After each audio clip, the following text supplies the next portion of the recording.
صحابہ حضور کی خدمت میں حاضر ہوئے اور کہا کہ ہمارا اونٹ دیوانہ ہو گیا ہے۔ فرمایا چلو میں تمہارے ساتھ چلتا ہوں۔ صحابہ کہتے ہیں ہم ڈرے، کیونکہ اونٹ جب دیوانہ ہو جائے تو پھر اس کو سنبھالنا آسان نہیں ہوتا اور وہ سخت حملہ آور ہوتا ہے۔ تو خیر حضور تشریف لے گئے، ہم بھی حضور کے ساتھ تھے۔ جو ہی دروازہ کھولا تو اونٹ دوسرے کنارے پر تھا، دوڑتا ہوا آیا۔ حضور کی زندگی کتنی قیمتی ہے، تو صحابہ کے سینوں میں دل تھر تھر کانپنے لگے کہ جانور ہے، نقصان نہ پہنچا دے۔ تو کہتے ہیں وہ جب قریب آیا تو حضور کے قدموں میں سر رکھ دیا اور سجدہ ریز ہو گیا۔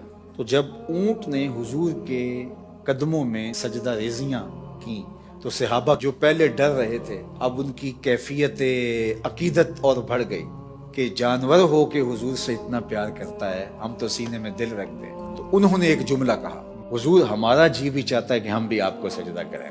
یہ جانور ہو کے آپ کی معرفت رکھتا ہے، پاگل ہو کے آپ کو پہچانتا ہے، ہم تو سینے میں دھڑکتا ہوا دل رکھتے ہیں اور دل میں آپ کے پیار کی ایک کائنات آباد ہے، ہم بھی آپ کو سجدہ کرنا چاہتے ہیں۔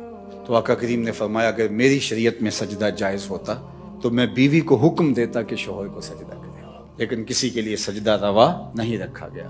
تو یہ حضور نے سجدے کی ممانعات کو بھی بیان کر دیا اور شوہر کے جو حق ہیں بیوی کے اوپر ان کو بھی بیان کر دیا۔ خاتون ہو جو اپنے شوہر کے حقوق کو پہچانے اور حضور کے اس فرمان کو سامنے رکھے تو گھر جنت کا ٹکڑا بن جائے گا۔ اور مرد کو حضور نے کیا نصیحت فرمائی؟ مرد کو کہا کہ عورت کی اگر کچھ باتیں تجھے ناپسند ہوں تو اس بات کو دیکھو جو تمہیں پسند ہو۔ اور میں کہا کرتا ہوں نکاح کے بعد یا تو شوہر اپنا گھر چھوڑ کے خاتون کے ساتھ چلا جائے یا خاتون گھر چھوڑ کے شوہر کے ساتھ آئے، دونوں میں سے ایک تو ہوگا، لیکن یہ قربانی مرد نہیں دیتا، یہ عورت دیتی ہے۔ اور گھر سے جو قلبی لگاؤ ہوتا ہے، گھر کی چیزوں سے جو موانست ہوتی ہے، وہ مرد کی نسبت عورت کو کہیں زیادہ ہوتا ہے۔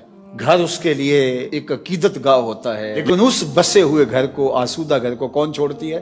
خاتون۔ کس کے لیے چھوڑتی ہے؟ شوہر کے لیے۔ مرد صرف یہ ذہن میں بٹھا لے کہ میرے لیے اس نے جہان چھوڑ دیا تو اس کی بہت ساری غلطیوں سے وہ درگزر کرے گا۔